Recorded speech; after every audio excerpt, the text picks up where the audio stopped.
Hello and welcome to Dugout Debrief. I'm your host, Chris DeLuca.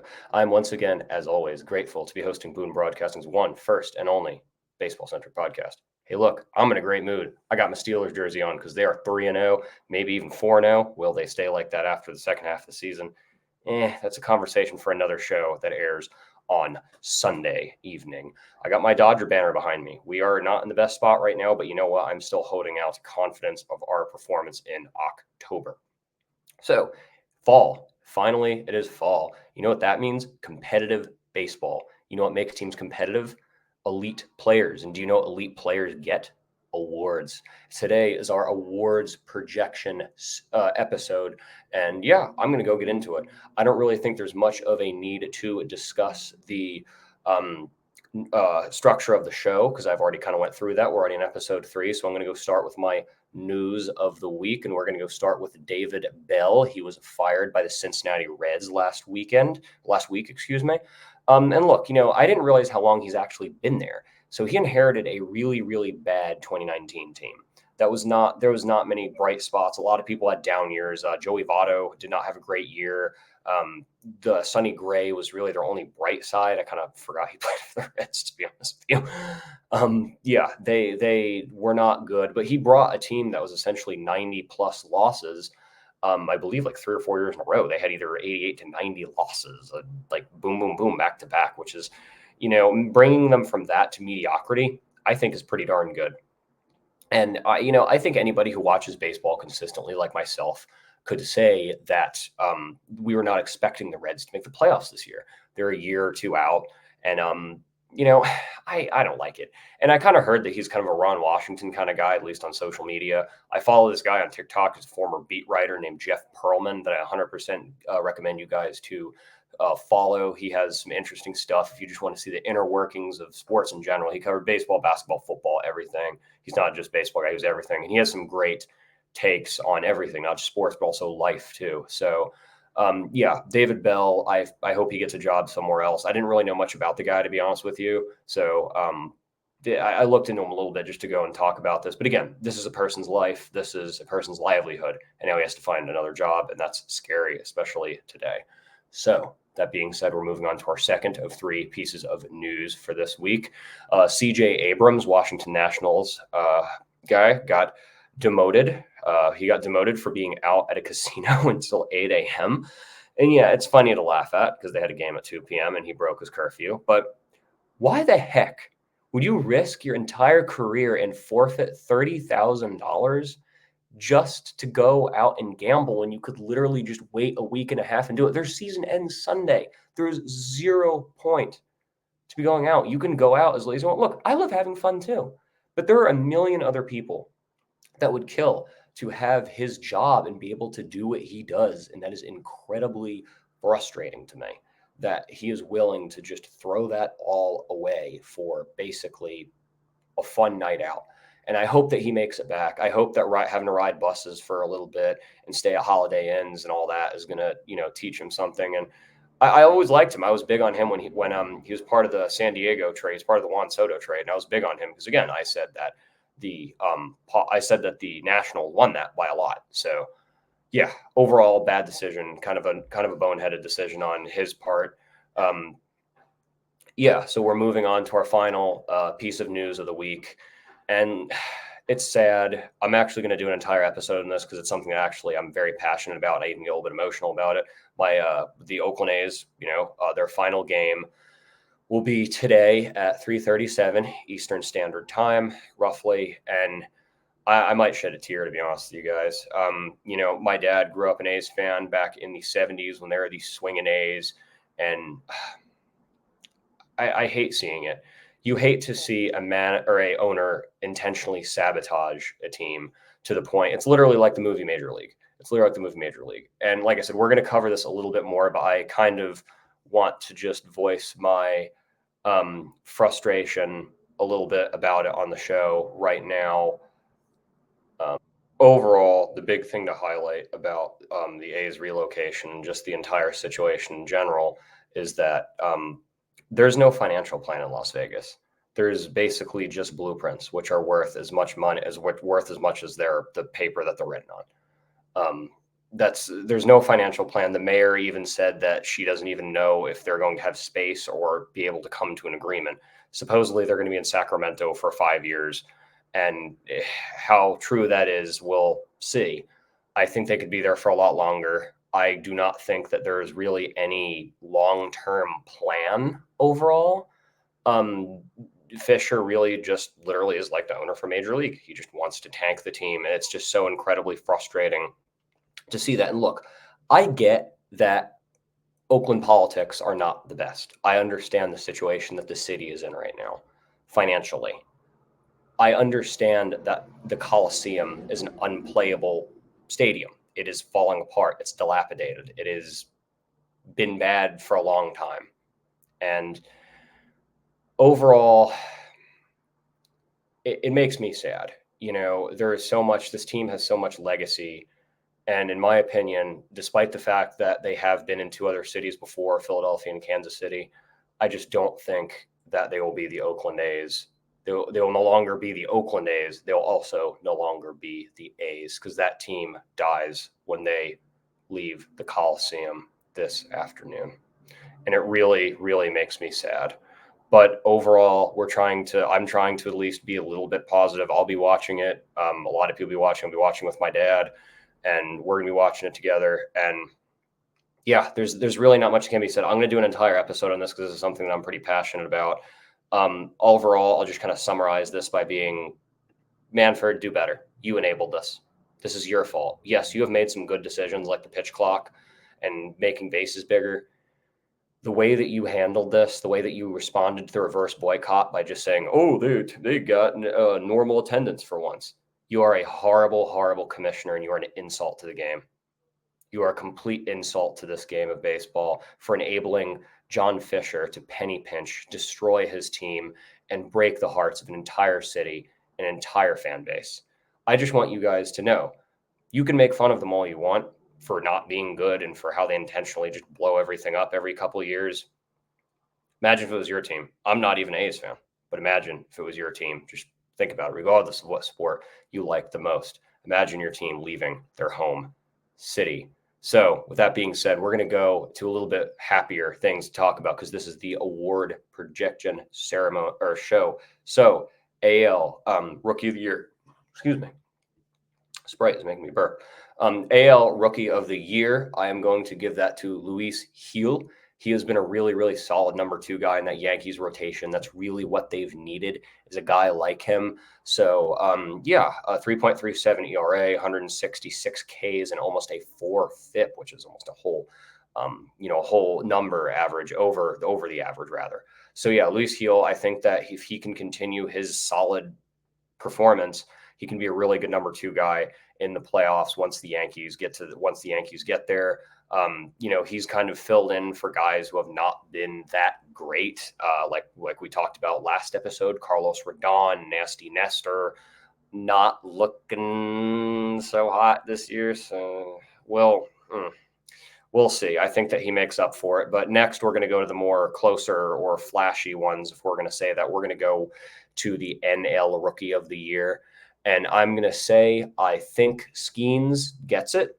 I believe Merrill deserves it.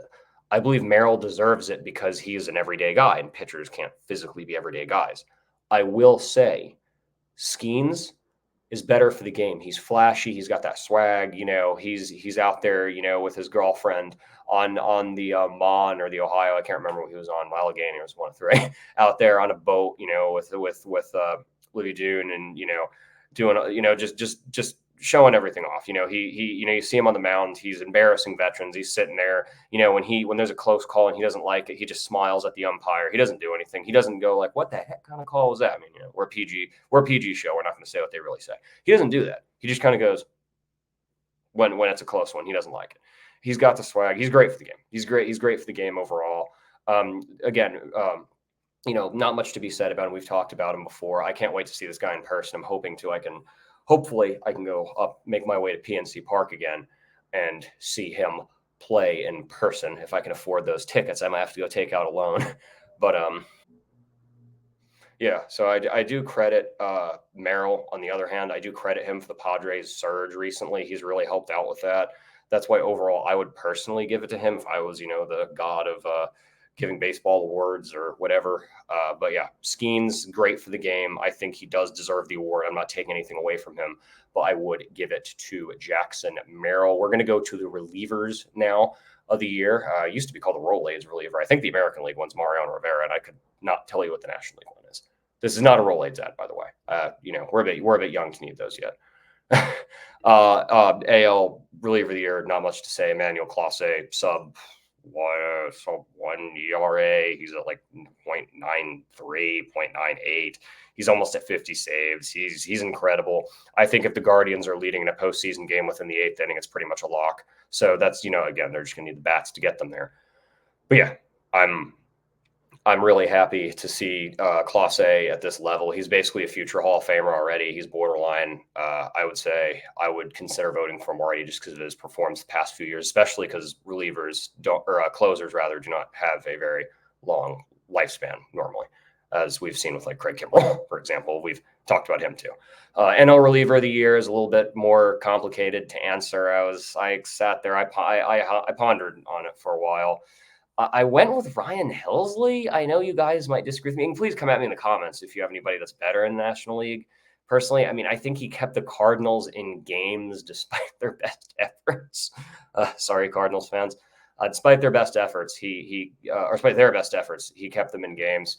And yeah, overall, I think that he's bounced back. I had him in fantasy actually at the beginning of the year, and I traded him, which was not exactly the best move because my closer's Evan Phillips. So see how that goes. Anyway, comeback player of the year is kind of another one for the American League. It's kind of one. I don't really know what to say.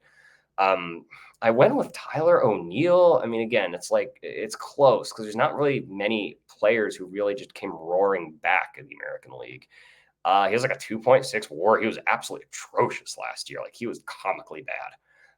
The only other person I would almost consider, but it's just because he surged so late. Oh geez, who was I going to say? Oh, I was going to say Tommy Edman, but yeah, he's in the National League. He's on the Dodgers now. So yeah, because Tommy Edman's been on a run, but that's another contender for the next one that we're going to go into, which is the National League one, which is Chris Sale, and I think we'll be talking about him a little bit in the show here in a few minutes. He has had an amazing year. He's finally the Chris Sale that we know and love. He's back to what we remember. He's back to an elite level. And I think it's awesome. He's almost at 20 wins. He has a sub-3 ERA and he has 225 Ks.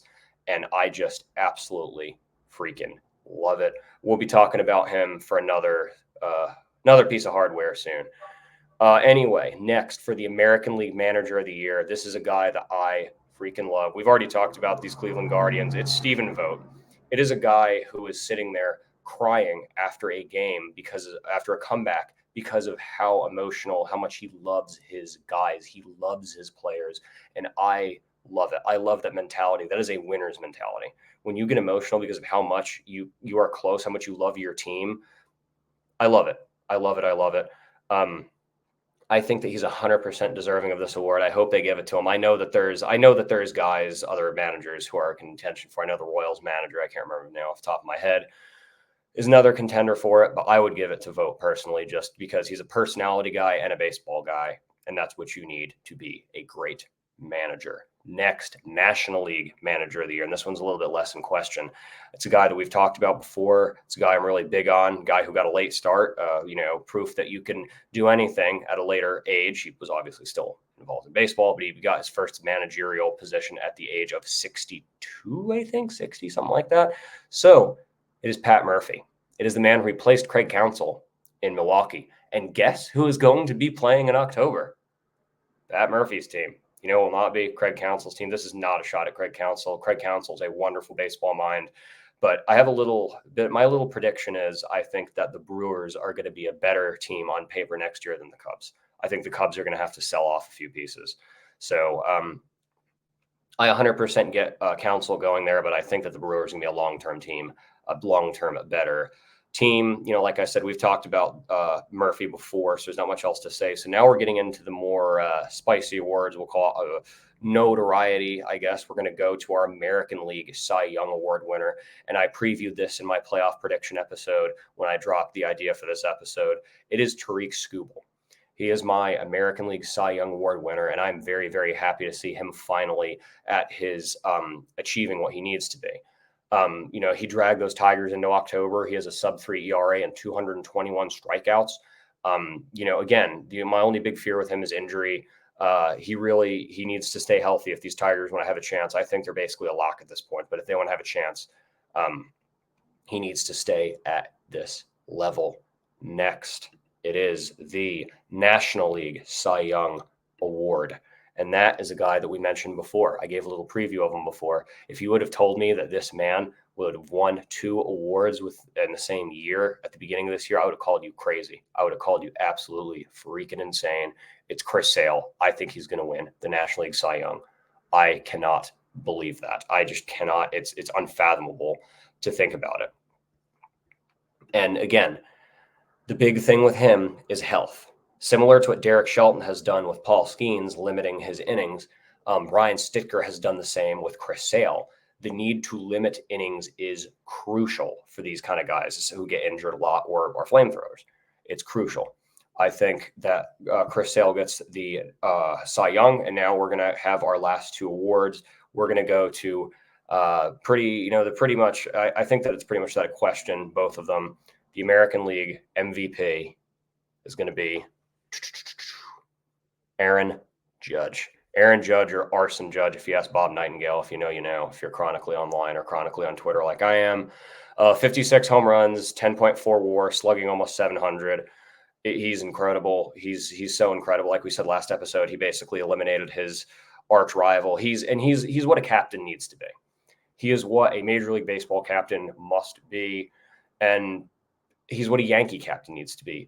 He sits there and he's out there signing baseball, signing bats, giving away gloves. He's great with the kids. He sponsors youth programs. He is a true blue, just leader kind of guy. And I think he's great for the game. He might not be the most flashy. He's not wearing all the chains and, all that like Jazz Chisholm or something like that. But, you play to win the game, as a very famous head coach said. So with that being said, I'm going to go on to my National League MVP. And is this even a question? Are we even needing to discuss this? I might as well just go end the episode right here. Shohei Ohtani, first 50 for 50 season ever. Just so much to see there. And again, like we've said, he's doing this while he's recovering from Tommy John. That's incredible. That he's doing this while he's recovering from TJ. Imagine how he's going to be next year. That's what's scary. I mean, if I was, the 29 other teams, I would be pretty darn scared right now. If we make the World Series, it's because of him. Do I think we'll make the World Series? I have to watch my previous episode to figure that one out. But if we do win the World Series, I think it'll be mainly because of him. We need to be grateful that we are privileged to see this man play every single day. And, speaking of the Dodgers, I was watching the game a couple nights ago. I'm staying up, ladies and gentlemen. I'm up till 1:30 at night. I just got back. I just got back from bar trivia, actually, which that's my next segment. That is 2 segments away. Got back from trivia. It's like 1:30 in the morning. I'm just sitting there and triple played it. When we cut the score in half, I couldn't believe it. Oh my gosh, that was so hard to watch. But it was great play. Manny Machado just dug it, stepped on third, went to second to Luis Ariz at second, and then first to Jake Cronenworth, and that's ball game. And great play. You have to respect it. You have to hats off it. I just kind of sat there with my mouth open for about 20 minutes. It was kind of funny. I was on the phone with a relative and just sitting there, and they're just talking, and I'm just like, for about 10 minutes straight. So it was bad. It was really bad. But yeah, it's scary there. I mean, this is getting closer and closer. And I'm sorry to go off on a little tangent. We're done with the awards. So I'm just kind of going off on a little tangent just because I love to talk about baseball and I just love talking about the Dodgers. Is this despite the injuries, this is still not okay. Only scoring 2 runs is not okay. This is scaring me because every darn playoffs, we're a PG program. So like I said, every darn playoffs, it's the same. bats dead, bats dead, bats dead. That's all it ever is. That was the same thing in 2019 with Washington. It was the same thing against Atlanta in 2021. It was the same thing last year against Arizona. Mookie Betts and Freddie Freeman combined for 2 hits the entire darn series against Arizona. It was an insult. If we want to get past teams like the Phillies, if we want to get past teams like the Diamondbacks or the Padres or any of them, we need to be putting up 5, 6, 7 runs a game. There's nothing. There's no excuse. Freddie Freeman, Shohei Ohtani, Mookie Betts are all there. It's not their fault. It's just bad luck of the draw, and I'm sick of it. But we're going to see. I don't even care if we lose division at this point. All that matters is that we're in. I would just hate to have to play an extra series. Obviously, I want to win the division, but at this point, who knows? Maybe we don't. Maybe the rest series will actually. Maybe not having rest series will actually benefit us. I don't know what to say. Anyway, it's time for my series of the week. We're going to continue. Like I said, sorry for that little side tangent. I just had to talk about something, and especially just something I'm just so frustrating. Series of the weekend, number 1 was San Diego at Arizona. I talked about this in my first episode. That is the series that I will be watching all 3 games of at the end of this season. Arizona is sliding, and they need to win to keep their head above water against Atlanta. Like, Atlanta's kind of coming back, kind of surging. So, San Diego, a lot of it kind of depends on their series with the Dodgers, which finishes up tonight. The big thing to remember is Dylan Cease has to go against the Dodgers, so he will not be available in the San Diego-Arizona series. That's a big one. I think that series, Arizona needs to win the series, essentially, to stay in it, to keep their head above water, to stay ahead of Atlanta. And in San Diego, they could potentially even clinch the division in Phoenix. So that's something that I don't want to happen, but what happens next. 2 teams that are kind of sliding. One's really sliding. Kansas City at Atlanta is my second series of the week. Like I said, I promised you guys I would only do one. I keep breaking my promise. That's my bad. And I want to know something that's interesting to me. It's very fascinating to me that it's an interleague series to end the season. Like, I'm used to like Arizona, San Diego, or New York and Boston, or Seattle and Texas, something like that. I'm used to a division matchup to end the year, but yeah, interleague's interesting. That's an interesting way. I guess it's the way the computers drew it up. The Royals are sliding right now. Atlanta desperately needs this one. They need to win the series against the Mets to even make this relevant. The Royals are struggling to stay in front of the also sliding Minnesota Twins. Again, they might have to use Chris Sale twice, which is really scary. Because of how injury prone he is, they might have to use him twice, 2-3 times in a span of a week and a half, which is not something I think his arm is going to tolerate very well. Even if he still is healthy, he might not pitch to the level that he has pitched at. It'll be interesting. Kansas City has fallen off at the worst possible time, and Atlanta is kind of surging, sort of.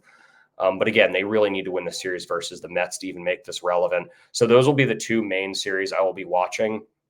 This weekend, I'll obviously be watching the Dodgers against the Rockies. We finish out at Colorado. I hope we sweep. We better sweep them. But regardless, we will see this weekend. So, aforementioned trivia. Speaking of trivia, like I said, came in 3rd place in bar trivia a couple nights ago, and I am quite proud of that. So last week's question was, without Googling, which famous sports video game character from the early 2000s, late 1990s is known as the secret weapon? And it is Pablo Sanchez. He's a god at football, baseball, basketball, everything. He's maxed out in everything. And, I just want to have a backyard baseball question, because really, I think that I'm going to go do a whole episode on backyard baseball, at least 1 or 2. This off season.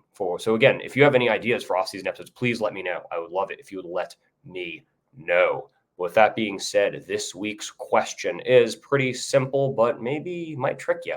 Who was the first pitcher to throw 100 miles an hour? And drop that in the comments. Drop your answer in the comments, because the answer might surprise you. So I'm not going to waste any more of y'all's time. I'm kind of out of stuff to talk about. Make sure to like, subscribe, comment to Boom Broadcasting. Make sure to tune in to Out of Pocket around 5:30 tomorrow on Friday. Make sure to listen to Michael Davis's show. Make sure to tune into the Gridiron Address this Sunday between the 4 o'clock games and Sunday night football. You might hear me talk a little bit of football. You might hear me talk a little bit of Steelers. We got Indianapolis. Make sure to tune in to my buddy Aaron Schneider's show. With that being said, ladies and gentlemen, I'm excited for October. I am excited to watch some playoff baseball. I'm excited for fall. I'm excited for it all. And I hope you guys have a great week.